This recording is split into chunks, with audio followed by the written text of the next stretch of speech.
маратонот е тој што бара херојство. Маратонот можам да го наречам и како сам спорт за себе, кој што бара многу дедицираност, бара многу посвета, бара многу тренинг, бара херојство, бара ментална сила, бара физичка сила, односно според мене маратонското трчање е број еден спорт во светот. Самиот аспект на тоа колку што се занимаваме со атлетика, со трчањето те доведува на некое многу повисоко ниво и ти дава психичка надмокност над останатите околу тебе. Финиш линијата да ја поминеш за што подобро време, за што пократко време, тоа е успехот во овој спорт. Александар и Весна Кираџиеви се брат и сестра.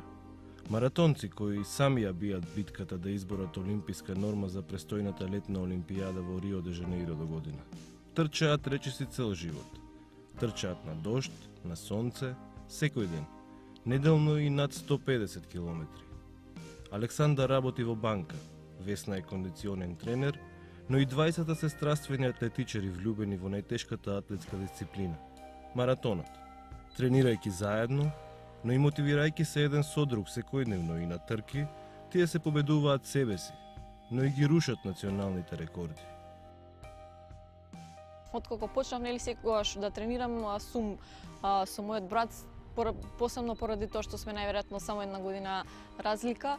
Тој е далеку подобар временски, значи резултатски од моите резултати, меѓутоа сепак наоѓаме некои заеднички термини, заеднички тренинзи каде што можеме да ги обавиме заедно и да на некој начин да се надополниме, да се влечеме, да си даваме пейс, да си даваме консултации околу самото трчање, па дури да ни се тотално различни интензитетите на трчање, секогаш на крајот од тренингот на разлабавување и стачавање, ние го викаме стачување лабаво, да го направиме заедно и на тој начин да си разгледаме што сме направиле во самиот тренинг, кој момент ни бил потежок, каде сме сгрешиле, каде сме кикснале, каде треба да се подобриме, какво ни било чувството на нозете, на дишењето, пулсот, такви работи.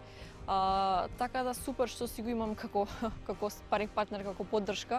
Многу одамна, веќе долги години, маратонот можам да кажам дека од самиот почеток на моето занимавање со атлетика, со трчање, како љубов постои, меѓутоа нели почнав повеќе од 17 години, уште малку ќе направам полнолетство во атлетиката и се си оди со ред. Почнав со пократките дисциплини за подоцна да сватам, односно веќе да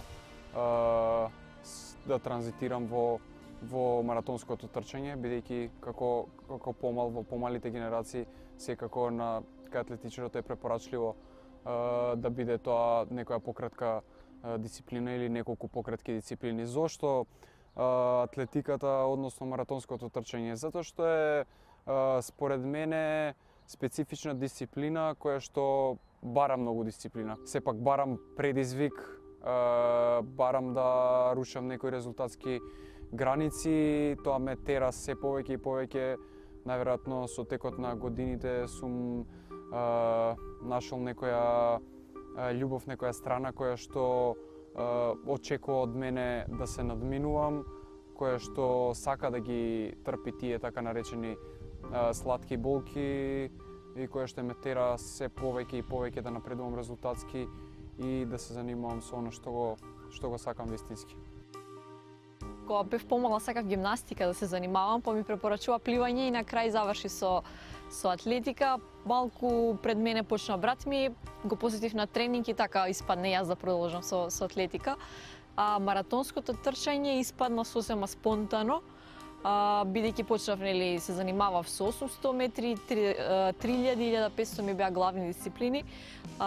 Постепено почнав како што стануваш повозрасен, издржливоста ти станува поквалитетна страна отколку што ти е брзината и така некако нормално почнав со полумаратони, на скопски маратон прв пат ми беше како еден вид на обид и така завршив со оваа дисциплина. Сега се надевам бркање на олимписка норма, затоа што е олимписки спорт и затоа што е, да речеме, на некој начин целата иницијатива на спортот на глобално ниво започнала со маратонот, со оние антички олимписки игри. кралска дисциплина е. Задоволството во маратонот е секако по постигнувањето на резултатот, значи по постигнувањето на позитивниот резултат, односно некој што сме го атакувале, кој што го посакуваме, кој што е во реални наши рамки. Она што претходи за да се стигне до тој резултат кој што го атакуваме, кој што го целиме, секако е оној потешкиот дел, односно најтешкиот дел. Тука може да се каже дека нема некое особено задоволство, има повеќе измачување, меѓутоа секако го правиме затоа што го сакаме, не го сваќаме како измачување на организмот и телото. Сепак резултатот е оној кој што ги засенува сите оние тешки моменти, сите оние падови, ги става во сенка и доаѓа до израз во токму во тој ден, да речам, во таа минута кога ќе се помине целната линија, во резултатот кој што сме го тренирале долго време, се заборава се и тоа е, мислам дека вистинската цел, вистинскиот порив кој што го тера еден маратонец да работи напорно и да стигне до тој резултат. Никој сам како индивидуа во било кое поле, не само во спортот, не може да просперира успешно и баш напротив, атлетиката е спорт каде што мораш да имаш тимска работа, да имаш, да речеме, еден вид на спаринг партнер, екипа позад тебе која те поддржува, посебно кога се работи за елитно ниво, за толку успешни спортисти, имаат буквално цели тимови на истражувачи, на физиотерапевти, тренери, нутриционисти, сите тие се дел од тебе, од твојот успех, од твојот резултат. Така да, кај нас, иако е тој индивидуален спорт, ти самиот на крајот ја постигнуваш целта. За да стигнеш до таа цел, до тој врвен резултат, потребна ти е целата екипа околу тебе.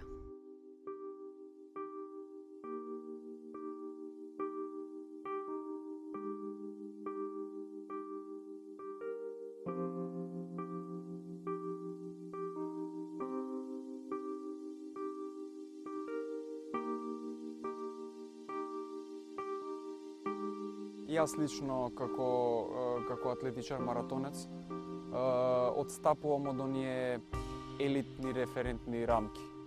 Далеко од елитен надпреварувач сум, далеко од елитен маратонец, бидејќи самите елитни маратонци се комплетно посветени на атлетика, на она дисциплина која што ја подготвуваат, односно маратонот. Во Македонија е многу потешко, бидејќи паралелно работам, полно работно време, тоа се 40 часа најмалку неделно и морам тоа сето да го укомпонирам заедно со трчањето, односно морам да станувам од сабајле пред работа, за да тоа ми биде првиот тренинг. Следува работно време 8 часа, после работното време повторно тренинг, оној главниот тренинг и сето тоа ме прави далеку од елитен маратонец. Доколку би требало да изберам само да тренирам, не би тренирал само, меѓутоа знаеме дека работата е онаа која што носи екзистенција, барем зборам во рамки на оваа држава. Трчањето е сепак за мене еден вид на рекреација на повисоко ниво, иако тоа го работам професионално, затоа го нарекувам рекреација на повисоко ниво, кој што сепак за жал не носи финанси во оваа држава и решавам како такво да го прифатам тој момент, дека морам и да работам паралелно и да тренирам. Во Македонија реално многу е тешко, затоа што пред се немаме поддршка од било која институција, дали приватна, дали државна. Од друга страна, ние сакаме да го работиме тоа затоа што сме долги години, тоа ни е обсесија, љубов, професија, се во едно. Тешко е затоа што целиме кон високи резултати и тоа ја прави ситуацијата потешка, затоа што кога сакаш да постигнеш нешто, потребна ти е, освен голем мотив и желбата која што имаме, потребна ти е и финансиска поддршка. Потребно е да одиш на подготовки редовно, потребно е, како што спомнав, и оние физиотерапии, потребна е правилна исхрана, сето тоа чини. Ние сакаме да дадеме се од себе, меѓутоа се од себе некогаш не е доволно кога ги немаш тие некои основни, базични предуслови за тоа. се подготвуваме за она што сме што не очекува на самата трка. Од една страна, од друга страна, знаеме дека маратонот, свесни сме дека маратонот не е едноставна дисциплина, дека се работи за 42 км. Тоа е долг пат кој што треба да се истрча, кој што треба не само да се истрча, туку треба да се истрча во висок интензитет в рамките на нашите можности. Така што како да кажам, маратонот е оној кој што ни самиот процес на тренирање, ни самиот тренажен процес не подготвува на она што со други зборови би значило агонија на самата трка. На самата трка можеби и најлесниот дел. Тренингот е оној кој што прави вистинска ментална сила на спортистот. Мојот резултат е и држаме рекорд 3 часа и 7 минути. Во текот на тие 3 часа буквално се ти поминува низ глава. Првите километри можеби полесно и побрзо ти поминуваат, уште си свеж, се уште си во некоја константна група, бидејќи на стартот на трките секогаш има многу луѓе кои што се околу тебе, па нешто ти се случува и ти поминува брзо времето. Потешките моменти настануваат баш тогаш околу 20 километар, кога веќе да речеме си поминал добри 2 часа во трчање и почнува самото тоа што гликогенот ти опаѓа, почнуваат и другите физички функции на телото да се обавуваат поуспорено и сето тоа доведува до тоа психичка малце растревоженост, да речеме, како ќе трчам, па до кај сум, па го гледаш часовникот, дали сум на време со ритамот кој што си го имам представено дека треба да го бркам. И во тој аспект почнуваат на друга страна да ти одат мислите. Јас секогаш пробувам, значи, да не мислам толку на тоа, да не се концентрираш на болката, буквално да го тргнеш паметот, не знам, на некоја друга страна, да мислиш на финиш линијата. Буквално има 3 часа да седиш дома, јас секогаш велам, да седиш дома 3 часа и ништо да не правиш, 300 разни мисли ќе ти поминат низ глава, па некој да те праша што мислиш, нема да ти текне што си размислувал. Истото се случува и во самото трчање. Најдобриот истрчан маратон го имав оваа година во април месец во Милано, на Миланскиот маратон. Тоа значеше резултат кој што се вика 2 часа и 38 минути. Резултат кој што нескромно ќе напоменам дека повеќе од една декада не е истрчан во Македонија и што ми дава потполно право да кажам дека се движам во права насока, односно дека маратонското трчање генерално земено во оваа земја се движи во правилна насока. Јас сум на мнение дека имам уште многу неискористен потенцијал кој што тек допрва ќе го искористам и дека многу брзо ќе се приближам до олимписката норма. Резултат по 2 часа и 30 минути веќе ми дава потполно право да се надевам најпрво на рушење на македонскиот рекорд кој што изнесува 2 часа и 25 минути, кој што е многу одамна постигната, кој што го гледам како реална прилика да конечно се докажам како атлетичар со вистински вредности, не како атлетичар кој што долго време тренира, се уште нема вистински резултати, да речам, достоинствени резултати. Гледам потенцијал дека тоа може веќе наредна пролет да се случи, работиме на тоа, работиме напорно, даваме се од себе, иако сме оставени сами на себе, ама не гледам зашто не би можело да биде тоа така.